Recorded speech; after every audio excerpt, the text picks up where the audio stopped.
for some reason. So that's a new capability which we've added in code enforcement, and we're now procuring equipment for them.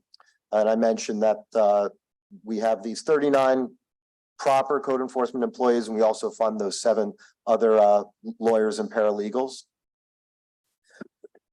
In terms of our vacancies, we have 1 office worker. We've selected a candidate. She's accepted. We're in the pre-hire process. Office assistant, we're going to promote one of our this is also a newly authorized position, the office assistant. We're going to promote from within, then backfill that office worker. We want to make sure our people have opportunities to advance. We had an inspector leave last week, took a different job in city government, so we'll expeditiously fill that. And then a case specialist, this is the most difficult. This is another newly authorized position, and we have an empty register. So this has always been a challenge for us. I was happy to see that the hiring rate increase. In fact, it was presented to you today by Mr. Hageman, which would help us to increase applicants, but we essentially have no applicants for this position. We did have 2 vacancies. We were able to fill 1 because we found an applicant on another register who had the qualifications. This one paid more, so we encouraged her to apply for it. But this is a challenge, and this is part of the title research, which is really important to what we do. No formal requisitions open right now. I am working on, whether it's with civil service or trying to get the budget for it, 3 further positions within the department for right now. Somebody to manage data, essentially, someone to work on budgets, and then someone to lead our office worker staff, a code enforcement manager. So in terms of one-time funds, I mentioned the $10 million blight abatement project. As of last week, we had spent 1.7 million of the 10 million. However, the real number is more than that. I saw yesterday we got $250,000 of new invoices from our grass vendor. This number didn't include 120,000 in demos we did, but hadn't yet been invoiced. So I think it's fair to say right about $2 million after June. So we're looking at using this money, finishing up this project about 6 months early. But we were really ready to go in January upon receipt of the funding. And this is a theme I want to return to maybe a little later, is to get to that point required an enormous amount of work behind the scenes administratively to give code enforcement the ability to function as a typical department does. Process invoices, be able to use general fund money, even have access to the systems that we use for invoicing or for procurement or for requisitions or for opening POs.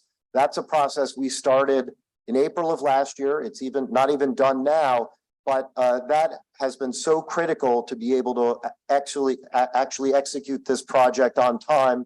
And as you can see, it's rolling now. Tom, can I interrupt for 1 second? Further to the discussion we've been having all morning, is that money being spent directly by code enforcement and what the assets it has, or have you had to contract out this work with others and go through an RFP process or supplement? Because I feel like that's part of the struggle. So I understand the planning, I appreciate that, but I think it also helps us compare apples to apples, because you're on track to actually spend the blight abatement, your allocation of the 3.3 this year. Yes, yeah, for sure. And well, we do have vendors. So the money, the vast majority of this one-time fund blight abatement money is going to either our demo vendor or our grass cutting vendor. And we do have some minor administrative expenses which are involved, but that's a few tens of thousands of dollars. So the money is going to the vendors. But of course, before it even gets there, requires all sorts of things on the code enforcement side: inspections, legal work, noticing, a lot of office worker type work. So that all supports the ultimate work that's being done by the vendor. And then, as I mentioned, we're going to hold cost hearings to recover the money that ultimately is paid to that vendor. Title research, this question came up during safety and permits. So this is a $2.5 million staff augmentation project to clear up our research backlog, which is definitely the biggest backlog when it comes to adjudicating minimum property maintenance, typical cases of blight. We did an RFP, it was unsuccessful. I think we had 1 applicant, but it didn't work with the DBE requirements. So we re-advertised it, talked to a lot of people. committee met 2 weeks ago and we selected a vendor. And so we've initiated conversations with that vendor to sign a contract. And so we're going to pursue that. I think this is a really suitable type of project for external augmentation because it is discrete. It is one time. It's to work through a backlog.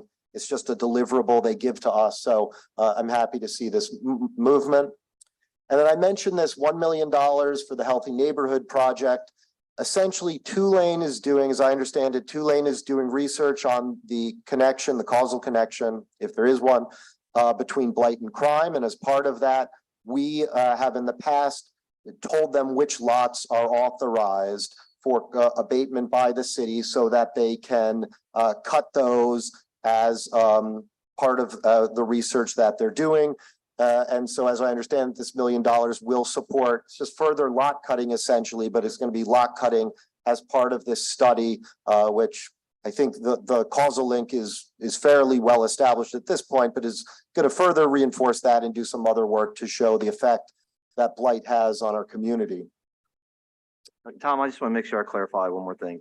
When you said you have demo and grass vendors, did you have to put out a new RFP to those to expand the scope of work, or were you ready to piggyback on available contracts to do this? Well, it's complicated. The short answer is we had viable contracts existing already. Now, we have had an issue with our vendor in terms of using HUD funds. So we're going to have to go back out with a new RFP, which we're preparing to be able to use HUD funds for emergency demolitions. And that's a conversation we had with procurement, and our view is that the existing contract would suffice, but they made an alternate judgment, which of course we respect. So we're going to do that.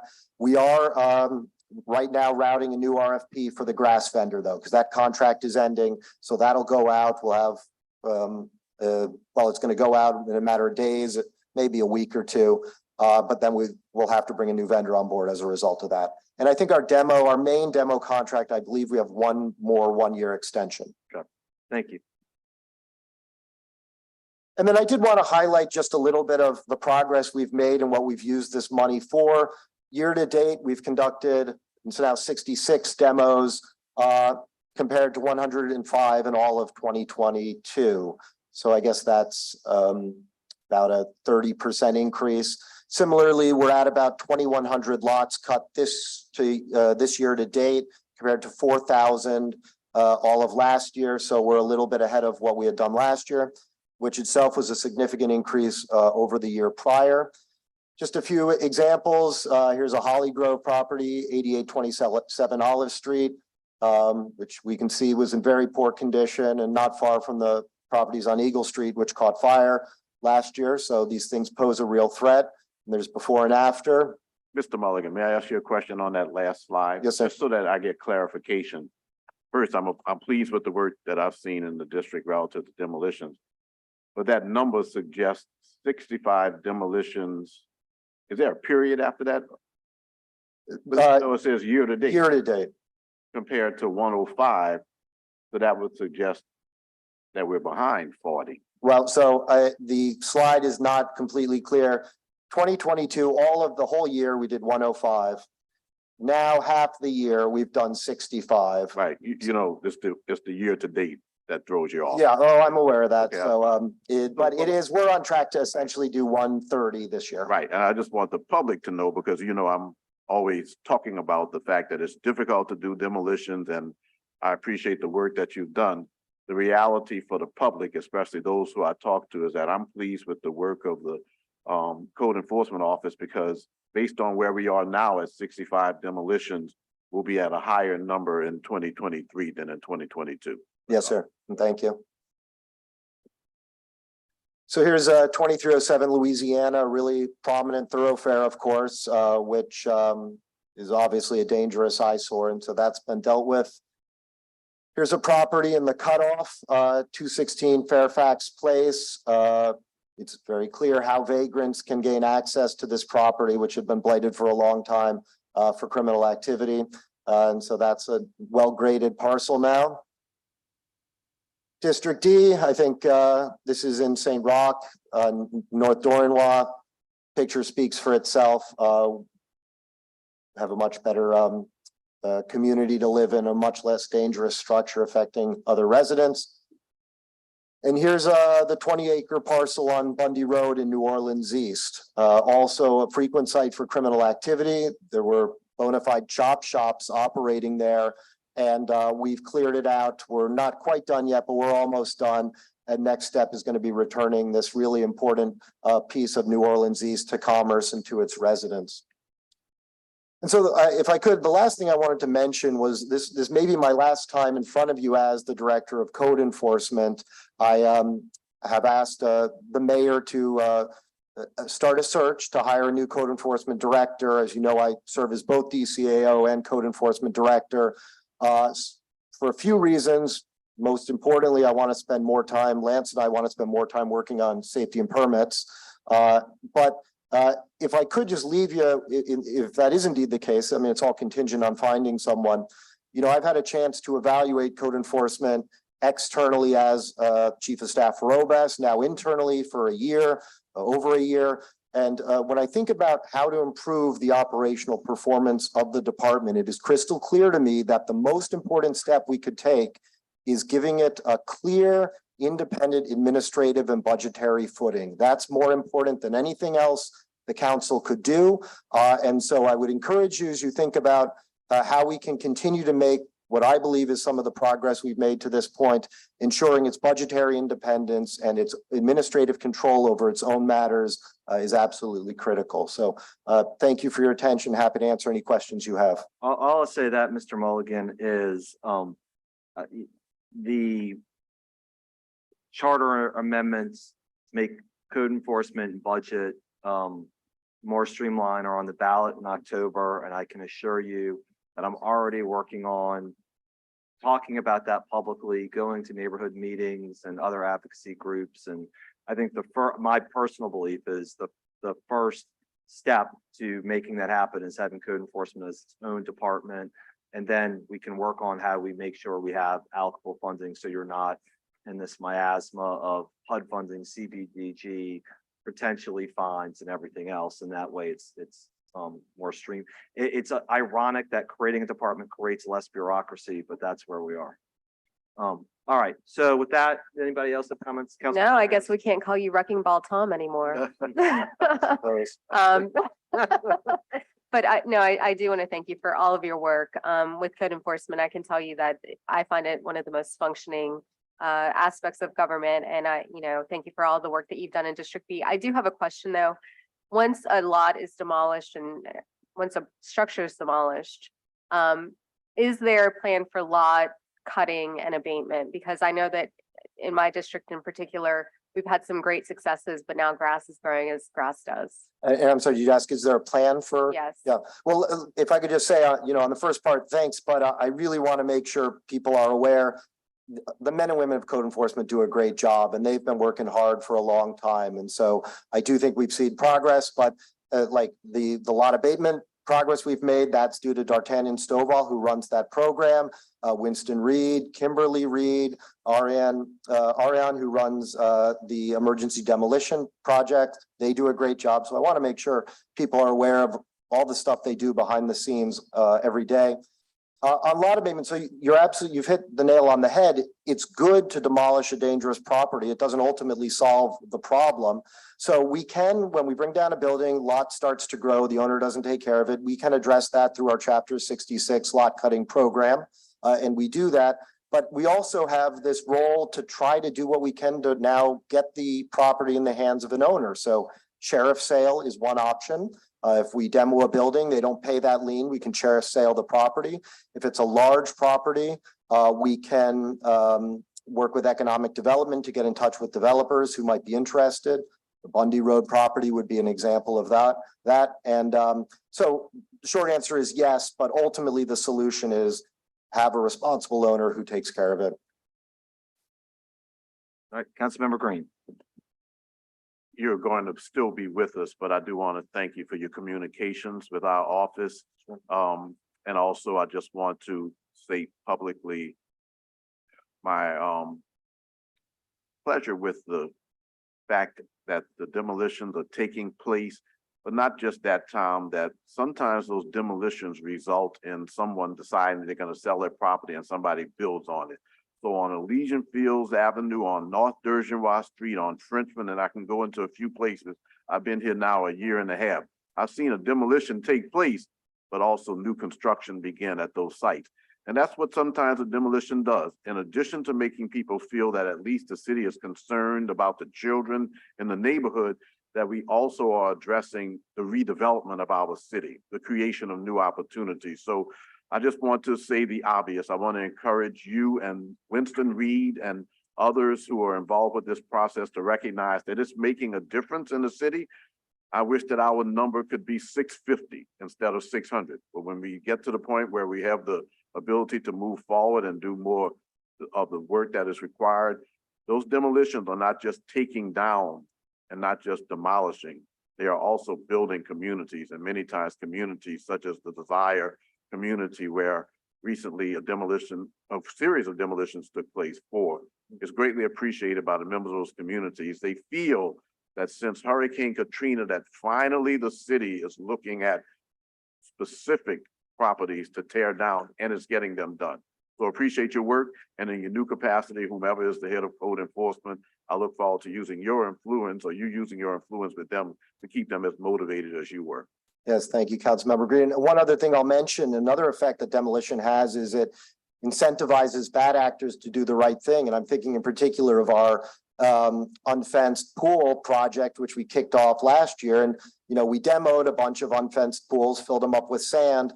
But we also got a lot of emails from people whose pools were not in compliance saying, please don't demo my pool. I'm going to get it fixed. And there was no incentive for them to do the right thing. Well, other than doing the right thing, there was no stick prior to conducting that effort.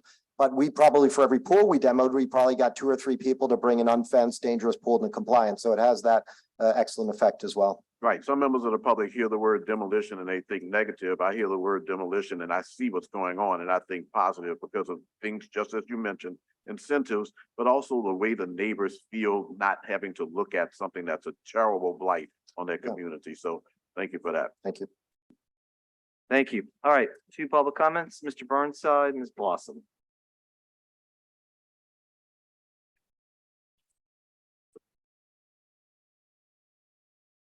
So the cool thing about talking to a competent person is the public comments can be positive. We can say things like, thank you, Tom, for doing a job that actually mattered.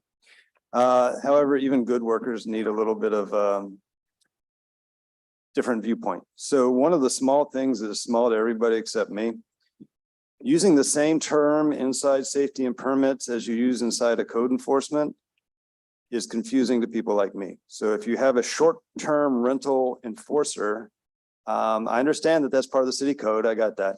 But it would help me if they had a different number and if they had a different title. Like, we enforce short-term code violations. That's what we do. The other thing is ditto for the zoning.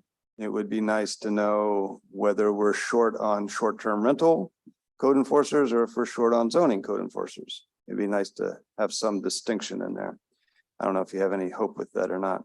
I will reiterate my councilperson's point on the 2600 block of MLK. We did have a demo after a building caught fire, and now, of course, the grass is, up to my chest or something. So a vacant lot by itself is still a problem, although I and she will freely admit it's less of a problem than having a building that causes problems, but we still need solutions. And the last thing I want to touch on is the singular use of the word vendor. Mo was just here boasting about dividing up city contracts.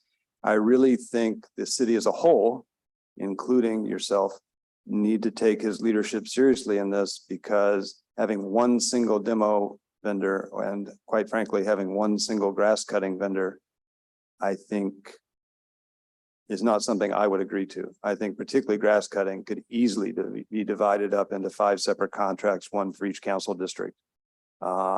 Slightly more hesitant to bitch about the demo contractor because obviously it's a slightly higher level of professionalism required, but there are more than 1 demo provider here in the city. And if we have 2 trash contractors, we could at least have 2 demo contractors. Thank you. Thank you, Mr. Burnside. All right, Ms. Blossom.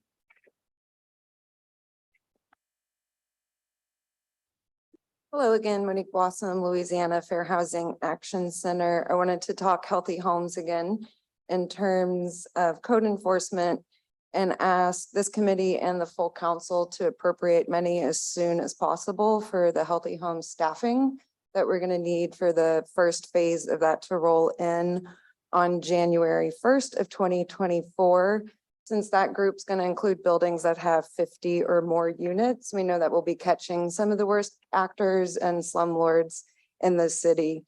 And we don't want to have to wait. It sounds like kind of across the board with these quarterly budget reports that hiring is an issue, which makes me a little bit nervous, especially because we want that, we don't want any further delays in implementations with healthy homes, because that means that the new air conditioning standard would also be delayed.